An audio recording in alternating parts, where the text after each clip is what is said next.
Hello, good morning बच्चों। हमने Bachendri Pal lesson पढ़ रहे थे, तो उसमें हमने क्वेश्चन आंसर करे, मौखिक क्वेश्चन कर लिए, भेज दिए थे मैंने आपको। लिखित में भी ए पार्ट भेज दिया है और ख वाला मैं अब भेजूंगी आपको। उसके बाद आशय स्पष्ट भी भेजेंगे। भाषा ज्ञान आप लोग देख लीजिए, थोड़ा बहुत करा देती हूँ मैं यहाँ पर, और बाकी जो लिखना है आपको कॉपी में वो आप मैं भेज दूँगी। भाषा ज्ञान आप लोग थोड़ा सा लिख लीजिए। भाषा ज्ञान का फर्स्ट क्वेश्चन है, इस पाठ में प्रयुक्त निम्नलिखित शब्दों की व्याख्या पाठ का संदर्भ देकर कीजिए।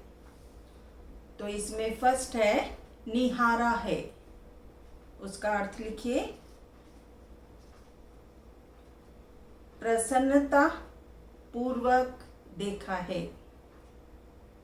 प्रसन्नता पूर्वक देखा है।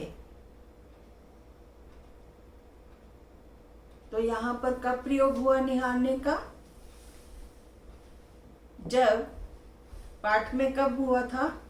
जब बचेंद्री पाल ने हिमालय की शोभा जो देखी, हिमालय की सुंदरता पर मुग्ध होकर उसे कैसे निहारा था? प्रशंसा के भाव, प्रसन्नता पूर्वक निहारा था। ठीक है, तो आपको केवल मीनिंग लिखना है। अगर उसमें पूछा जाए कि तो आपको बचेंद्री पाल के बारे में कि कब देखा था, कब निहारा था, जब वो हिमालय पर की शोभा को देखा, यानी हिमालय की सुंदरता को जब उन्होंने देखा। कैसे देखा? प्रशंसा पूर्वक निहारा था। दूसरा है धसकना, यानी नीचे की ओर धसना, नीचे की ओर धसना, नीचे की ओर धसना, यानी जैसे धरती है, भूमि है, तो वो क्या हो जाती है, कभी क्या हो जाता है कि कुछ हिस्सा जैसे नीचे की ओर दब जाता है, उसे क्या बोलते हैं? धसकना। आगे है खिसकना, अपनी जगह से हटकर चले जाना, यानी कई बार होता है ना, खिसक जाती है कोई चीज।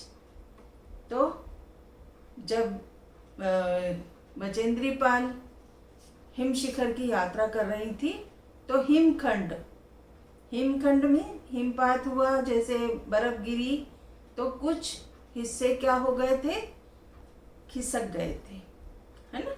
हिमखंड अपनी जगह से हिल गए थे। अगला है सागर माथा, संसार का सबसे ऊंचा स्थान, संसार का सबसे ऊंचा स्थान सागर माथा कहलाता है। जैसे हिमालय की जब चढ़ाई प्रारंभ की, तो वह समुद्र तल का सर्वोच्च स्थान था। आगे जायजा लेना, यानी जांच परख करना, जांच परख करना।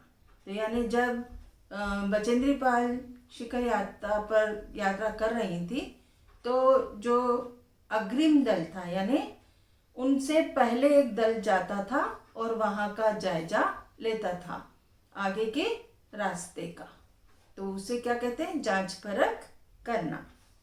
नो सीखिया, नया नया, यानी अनजान, यानी किसी बात को न जानने वाला। तो यहाँ पर बचेंद्री पाल ने अपने आप को क्या बताया था?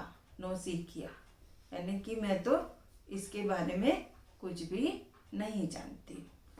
आगे देखिए क्वेश्चन नंबर 2, निम्नलिखित पंक्तियों में उचित विराम चिन्हों का प्रयोग कीजिए। तो पहला है, उन्होंने कहा कि तुम एक पक्की पर्वतीय लड़की लगती हो, तुम्हें तो शिखर पर पहले ही प्रयास में पहुंच जाना चाहिए। तो ये आप लेसन में से करेंगे। लेसन में ये पंक्ति जहाँ पर है वहाँ कौन कौन सा विराम चिन्ह लगा हुआ है वो आप लोग बुक में से देखकर कर लें। वैसे मैं थोड़ा बता देती हूँ कि उन्होंने कहा, तो उन्होंने कहा डैश आएगा और सिंगल इन्वर्टेड कोमा। तुम एक पक्की पर्वतीय लड़की लगती हो, पूर्ण विराम। तुम्हें तो शिखर पर पहले ही प्रयास में पहुंच जाना चाहिए, पूर्ण विराम और single inverted coma close. Second में, क्या तुम भयभीत थी? क्या तुम भयभीत थी? Question mark. आगे, तुमने इतनी बड़ी जोखिम क्यों ली बचेंद्री?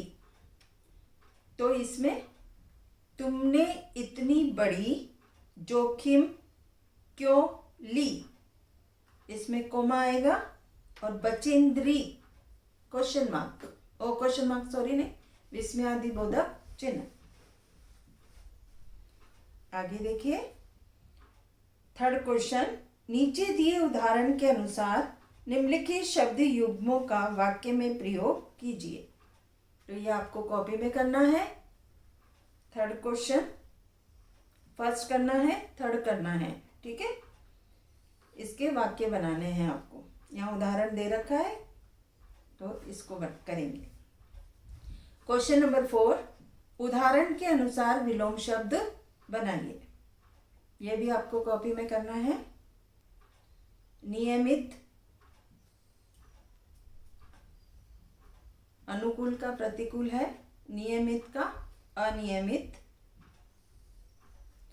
आरोही अवरोही, आरोही अवरोही, सुंदर असुंदर या कुरूप, सुंदर का असुंदर या कुरूप,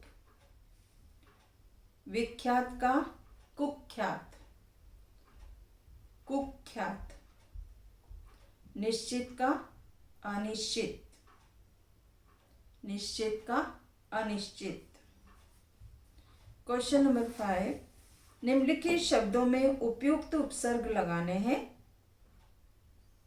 वास, आवास, व्यवस्थित अव्यवस्थित,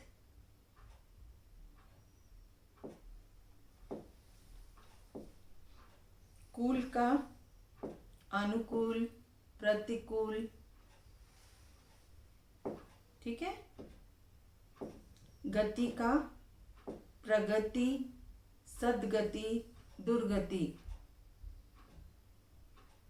रोहण आरोहण, रक्षित सुरक्षित आरक्षित।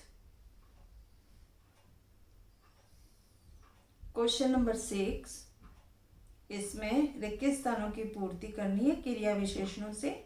तो क्रिया विशेषण दे रखे हैं इसमें, तो वो देखिए, मैं क्या कर लूँगा, सुबह तक ये कार्य कर लूँगा। बादल घिरने के कुछ देर बाद ही वर्षा हो गई। उसने बहुत कम समय में इतनी तरक्की कर ली। नाव कैसा को कहाँ जाना था, अगले दिन गांव जाना था। तो इसके अंदर भाषा ज्ञान के अंदर आपको फर्स्ट, थर्ड, फोर्थ, फिफ्थ ये क्वेश्चन करने हैं।